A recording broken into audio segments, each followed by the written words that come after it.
Only Filipinos do this. 10 weird things Filipinos do that shock the entire world. I'm actually Filipino. Okay. There is a country in Southeast Asia made up of over 7,600 islands. A country where the people are known as some of the warmest, most resilient, and most joyful human beings on the entire planet.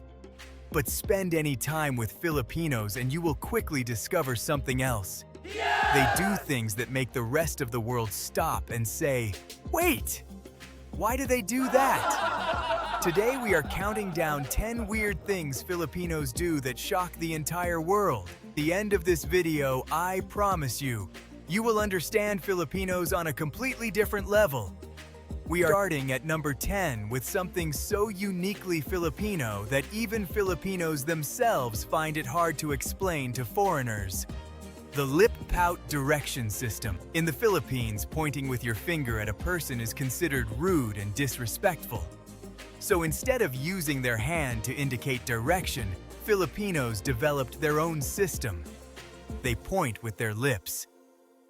A quick pout in a direction means the thing you are looking for is nearby. A bigger, more exaggerated pout with a slight head movement means it is farther away. No words needed. No hands involved. Pure lip communication. This habit follows Filipinos everywhere they go in the world. Filipino nurses in London. Filipino engineers in Dubai. Filipino caregivers in Canada. All pointing with their lips, completely unaware that their colleagues are quietly confused. The Philippines has 170 different dialects spoken across its 7,600 islands. Despite this incredible linguistic diversity, the lip pout as a directional tool is understood universally across every region, every dialect, and every generation. It may be the only truly universal Filipino language that requires no translation whatsoever. 9. The Philippines celebrates the longest Christmas season in the entire world. This is a fully documented, internationally recognized phenomenon. On September 1st, the moment the calendar flips to a month ending in BER, Christmas music begins playing in malls, offices, jeepneys, and homes across the country. Christmas lights go up. Paroles, the traditional star-shaped lanterns, appear in windows. Christmas songs flood every radio station. And this continues all the way through January. That is 5 full months of Christmas. 5 months. For context, most Western countries give Christmas about 4 weeks. The Philippines gives it an entire season that outlasts autumn, winter, and the new year combined. They are deeply, passionately, joyfully committed to this extended Christmas. Families save all year for Noche Buena, the Christmas Eve feast. Foreigners living in the Philippines describe the experience as magical and completely overwhelming at the same time. It is beautiful, it is relentless, and it is completely, uniquely Filipino. The Philippines is the only predominantly Christian nation in all of Asia, with approximately 90% of its population identifying as Roman Catholic. Faith literally built this tradition. Number 8. They eat with their bare hands. Kamayan, the original Filipino fine dining, or more accurately, the absence of utensils at the Filipino dining table. Eating with bare hands is called kamayan in the Philippines, and it is not considered primitive or impolite. It is considered the most authentic and enjoyable way to eat Filipino food. Grilled fish, fried chicken, rice, pork, seafood, all eaten with clean, bare hands, mixed together on the plate or directly off a banana leaf spread on the table. But kamayan never disappeared because Filipinos discovered something that food scientists would later confirm. Food eaten with your hands tastes better. Researchers have found that the tactile sensation of touching food before eating it actually enhances the perception of flavor. Today, upscale Filipino restaurants around the world serve Kamayan-style feasts as premium dining experiences. Just hands, community, and incredible food. The world called it primitive. Now it calls it a gourmet experience worth paying extra for. The Kamayan feast has become a global culinary trend, with Filipino restaurants in New York, London, Los Angeles, and Sydney charging premium prices for banana leaf dining experiences. Number 7. They never say no directly. This one confuses foreigners more than almost anything else about Filipino culture. And understanding it completely changes how you interact with Filipino people. Filipinos almost never say no directly.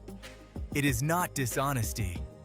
It is a deeply cultural value called pakikisama, which means maintaining group harmony, and hiya, which means a sense of social shame around causing discomfort to others.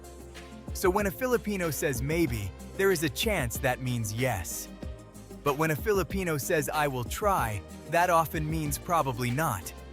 And when a Filipino says we will see, that almost certainly means no, but I care about you too much to say it directly and make you feel bad. The key is to listen not just to the words, but to the tone, the body language, the length of the pause before the answer. Filipinos communicate volumes in the space between words. Once you understand this, you realize it comes from an extraordinary place of kindness. Filipinos prioritize your feelings over their own convenience. That is not a communication problem. That is a superpower. 6. They greet each other by asking if you have eaten kumain ka na ba, the Filipino hello. In most countries, you greet someone by saying hello, how are you, or good morning. In the Philippines, one of the most common greetings between friends, family members, neighbors, and even colleagues is kumain ka na ba. It means, have you eaten yet? Not how are you. The first concern is whether you have been fed. This greeting reflects something profound about Filipino values. Food is love in Filipino culture. Sharing a meal is one of the deepest expressions of care and connection. If you say no, a Filipino will immediately try to feed you. It does not matter if it is a stranger's home, a small office, or a relative's kitchen with almost nothing left. Something will be found and placed in front of you because leaving someone hungry is simply not something Filipinos do. Filipinos eat 5 times a day on average. Breakfast, lunch, merienda in the afternoon, dinner, and a late-night snack. Food is not just sustenance in the Philippines. It is the primary language of love, community, celebration, and comfort. In the Philippines, if there is no food, the event has not truly begun. Number 5 is something that shocks every single foreigner who visits the mall is their second home. Why Filipinos live inside shopping malls. Filipinos do not just shop at malls. They live in them. Philippine malls are among the largest in the entire world. SM Mall of Asia in Manila covers over 407,000 square meters. It has its own skating rink, an IMAX cinema, a concert arena, a science discovery center, dozens of restaurants, hundreds of shops, and its own outdoor boardwalk facing Manila Bay. But what makes Philippine malls truly different from anywhere else in the world is how Filipinos use them. Families spend entire Sundays at the mall not necessarily buying anything. They eat there, nap on the benches, let the children play in the activity center, watch free performances in the atrium, meet friends, attend church services that are held inside the mall, get medical checkups at the mall clinic, pay their electricity and water bills at the mall counters. The Philippines has 11 of the 50 largest malls in the entire world. 11. The SM chain now operates over 85 malls across the Philippines and generates billions of dollars in revenue annually. The Filipino mall culture was built by one immigrant with a dream and a pair of shoes. Number 4. And this is where Filipino culture takes a genuinely fascinating turn into the mysterious. They have a deeply personal relationship with the supernatural, ghost, and the world beyond. Filipinos exist simultaneously in two worlds: the modern, practical, deeply Catholic world, and the ancient world of spirits, supernatural creatures, and forces that cannot be explained by science alone. Filipino folklore is one of the richest and most detailed supernatural traditions anywhere in the world. Even highly educated, urban, modern Filipinos will tell you quietly that they are careful around old trees at night, that they always say, "Excuse me," before entering a forest, and that there are places in the Philippines they simply would not go after dark. This is a 5,000-year-old tradition of respecting the world beyond what the eyes can see. And it makes the Philippines one of the most culturally layered and genuinely mysterious places on Earth. Number 3. And we need to talk about balut.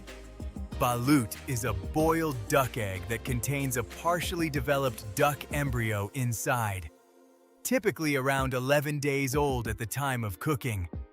You crack the shell, drink the warm broth from inside first, then eat the egg, including the developing embryo. It is sold by street vendors across the Philippines, typically in the evening and late at night. It is considered a delicacy, a source of protein, and an aphrodisiac by many Filipinos. It has appeared on Fear Factor Survivor and The Amazing Race specifically because producers knew that contestants would be genuinely horrified by it. Filipinos eat it the way Westerners eat a boiled egg. Casually, happily, at midnight. The gap between how Filipinos see balut and how the rest of the world sees balut is one of the most dramatic cultural divides in all of food history. Balut has been eaten in the Philippines for centuries, with roots tracing back to trade influences from China and Vietnam. Today, balut is gaining international attention not as a shock food, but as a genuine nutritional powerhouse. Each egg contains high levels of protein, calcium, and phosphorus. Number 2. And every Filipino watching this right now just smiled in recognition. When 7 p.m. means sometime between 7:30 and 9, Filipino time is real. It is documented. It is occasionally frustrating. And it is deeply rooted in the Filipino relationship with community, family, and the understanding that human connection is more important than the clock on the wall. When a Filipino event is scheduled for 7 p.m., experienced attendees know to arrive at 7:30 at the earliest. The hosts themselves will likely still be cooking. The decorations might still be going up, and nobody will think anything of it. At a Filipino birthday party, the food will not be ready until at least an hour after the stated start time. The birthday celebrant may not arrive at their own party until well after it has begun. Guests will already be eating, laughing, and having a wonderful time. For foreigners, particularly those from Germany, Japan, or Scandinavia, where punctuality is a near religious practice, this can be genuinely disorienting. But here's the Filipino perspective. Time is flexible because people are not flexible. If a guest is running late because they had a family moment, a traffic situation, or simply needed more time, that is understandable and human. Rigidly starting without people and making latecomers feel bad would be contrary to the entire spirit of Filipino hospitality. The party waits for the people, not the other way around. Filipino time has been studied by sociologists as an example of polychronic time culture, meaning a culture that views time as flexible and relationship-oriented rather than fixed and task-oriented. Countries with polychronic time cultures consistently score higher on measures of social warmth, community bonds, and generosity toward others. Filipino time is not a flaw in the culture. Research suggests it may actually be a feature. And number 1, the Mano Po blessing, the most beautiful gesture of respect you have never heard of. When a Filipino child, teenager, or young adult encounters an elder, a grandparent, a parent, an aunt or uncle, even an older neighbor, they do not wave hello. They do not shake hands. They take the elder's hand gently, bow their head slightly, and press the back of the elder's hand to their own forehead. Mano po. Your hand, please. The elder then responds, God bless you. This is not a formal ceremony reserved for special occasions. This happens every single day in Filipino homes. When children arrive home from school, when families gather, it is automatic, instinctive, beautiful. There is something about watching a young person bow their head to an elder in genuine respect that cuts through every cultural barrier immediately. In a world where respect for elders is declining in many societies, the Philippines has preserved this physical, daily, deeply personal expression of it for centuries. It is not weird when you understand what it means. It is one of the most profound things a culture can do. That is wisdom passed down through the hands of every generation that came before. And those are 10 weird things Filipinos do that the world simply cannot understand. From pointing with their lips and celebrating Christmas for 5 months, to eating balu at midnight and pressing their foreheads to their elders' hands. But here is what I hope you take away from this video. None of these things are actually weird when you understand where they come from.